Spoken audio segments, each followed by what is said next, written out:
Well, thanks for staying with us here on the Burns and Gambo show. We appreciate it. From 3:30 until about, 10 minutes until 4, 5 minutes until 4. We carried you the almost complete press conference of Brian Gregory, the new general manager of the Phoenix Suns. We did have to break away. I will tell you some of the things that you didn't hear that I wanted to pass along, and I based this off of the Twitter accounts of Kellen Olson and Gerald Bourguet and others. He being Brian Gregory, declined to speak on Kevin Durant or Bradley Beal, but said he has a great relationship. Right now, though, his main focus is on finding the right coach. Declined to comment on that. He did say KD gave him a hug in the weight room, and he recently had dinner with Bradley Beal. In fact, he said he had dinner with Bradley Beal last night, according to one of the Twitter accounts that I saw. But he declined to comment on their futures because right now did Brad leave after the appetizer? Did Brad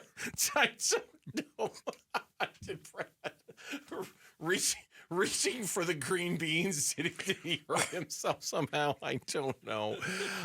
He also declined to offer details on the second apron and the Suns' efforts to get below the second apron. He can't. But said, quote, whenever you see a decision by the Suns, it's a get ready for it, an aligned decision, close quote. He used the word align or aligned at least 24 times over the course of a 25-minute press conference. That's what they want. That's what Matt Ishbia and everybody wants, is a group that's aligned. From the ownership to the president and CEO and GM and the coach, they want an alignment because that's what works best, is when everybody's aligned and everybody's got he talked about executing a vision and being aligned and identity and that type of stuff.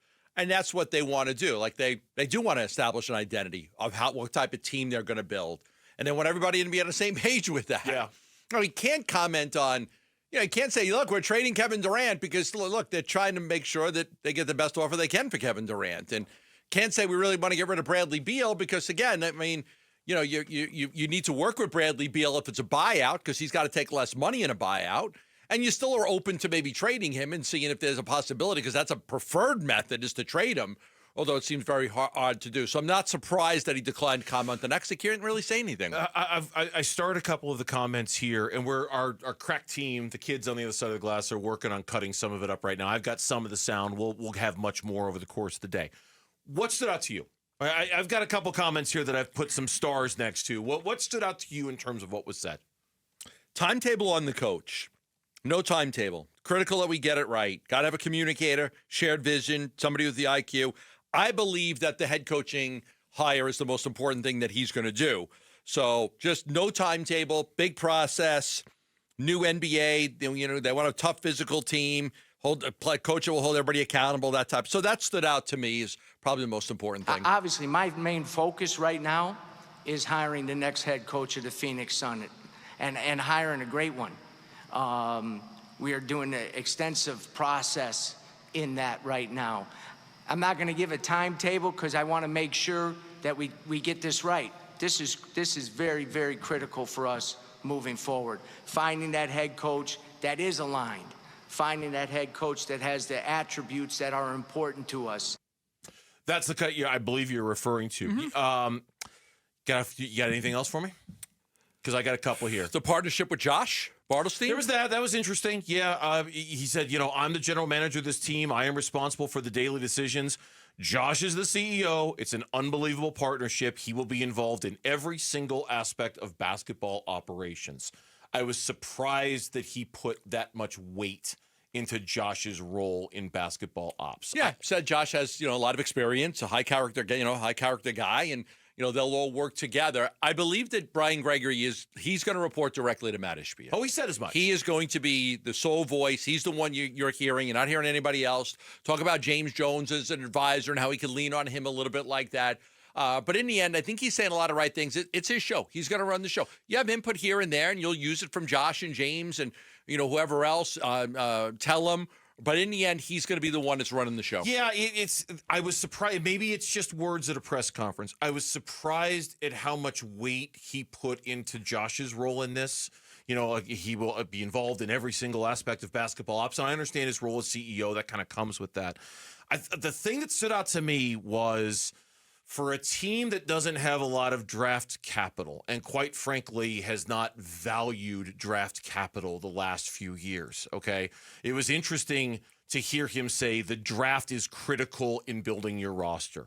Young talent, team control, we value that. Now, he said there are other ways to build a roster. There's trades, there's free agency, and those are all very important too. But it was interesting to hear, I mean, this was about 10 minutes into the press conference, quote, the draft is critical in building your roster, close quote. Unfortunately for the Suns, they're not in a position to be able to take advantage of the draft in building their roster. Yes, they've got picks, but they're going to have to get extremely lucky or be extremely diligent in unearthing some gems in the draft for them to be able to roster build, unless they make a trade that infuses the organization with better draft picks. They're not in a position, I don't think, where they're going to be able to build a great team with the draft picks they've got right now. And it was interesting for him to say how much he values that, because I don't know if that's really the avenue for them to improve this team, at least right away with what they've got. They have 3 draft picks before their 2031 pick that they traded to the Jazz comes up. But remember, they traded a 2031 first-round pick, unconditional, to get a 2025, 2027, 2029 first-round pick. So the Suns have a first-round pick in 5 of the next 7 years. It's a good point by you. We're not expecting those to be top 10 picks. Now, they're not going to be top 10. Now, can you trade Kevin Durant and get a pick back? Can you trade somebody else? Because I do think that outside of what they have, acquiring assets now instead of getting rid of them will be the key. No doubt. It's not about, can we trade the 27 and 29 for a player? No. What you need to do is you need to trade a player for more picks. Can you trade a Grayson Allen or a Royce O'Neal and get a pick back? Can you get second-round picks back? I mean, I think it's about stacking up more inventory than what they have right now. As far as the experience question, I'll be honest with you. I wasn't a huge. I didn't find this answer to be very satisfactory.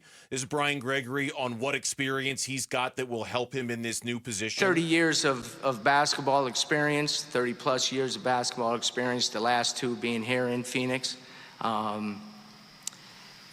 The knowledge and experience, I think, puts me in a good position to be successful in this role. But I think the thing that's going to separate me and give me the opportunity to be very successful and make a positive impact is my focus on building that identity and creating that alignment that Matt talked about a couple weeks ago. That identity is very, very important. You have to create that identity, build that alignment, and then you have to, as I said, execute that vision. Again, use the word alignment so many times I lost count. Yeah, because it's the most important thing. They want everybody aligned, and I don't think that they felt that they were aligned the way they were doing things. Matt trusts him. He talked about the trust factor. Talked about that. Yes, he did. The question was about backlash from the lack of experience. He talked about his knowledge and the alignment and the identity. What I'd like to hear him talk about is, like, who are you going to lean on? Like, you have 30 years of experience, but, like, at this level, that's a different level. The GM job in the NBA is a little bit different level. Like, you don't have all your experience in the NBA. You have a lot of experience in college. Totally agree. He may end up being a terrific general manager. We don't know. We just know that this is the hire. They trust him and they want to give him the opportunity. And we got to give him the opportunity to see if he can get this right. But there has to be people you lean on. There has to be people you go to and you confide in for advice. Is it going to be James? Is it going to be Josh? Is it going to be somebody else outside the organization? He's got connections in basketball. Of course. He's got plenty of connections. So there's got to be guys that he could lean on to try to get him through and this. Hopefully that person is not just Matt. Because I don't think that's good enough. If the answer to that question is, I'm going to really lean on Matt in this, it's not the answer any of us are looking for. He did say, quote, I'm never going to shy away from the fact that one of the reasons I'm sitting here is because of my relationship with Matt. And if I'm just going to say this, I don't know if I heard enough today that suggests an independence of Matt, like you've talked many times about his ability to lead the organization, and that includes the owner. You have to. I didn't get that vibe today. I didn't. It was alignment. I heard a lot of we're unified together in all of this.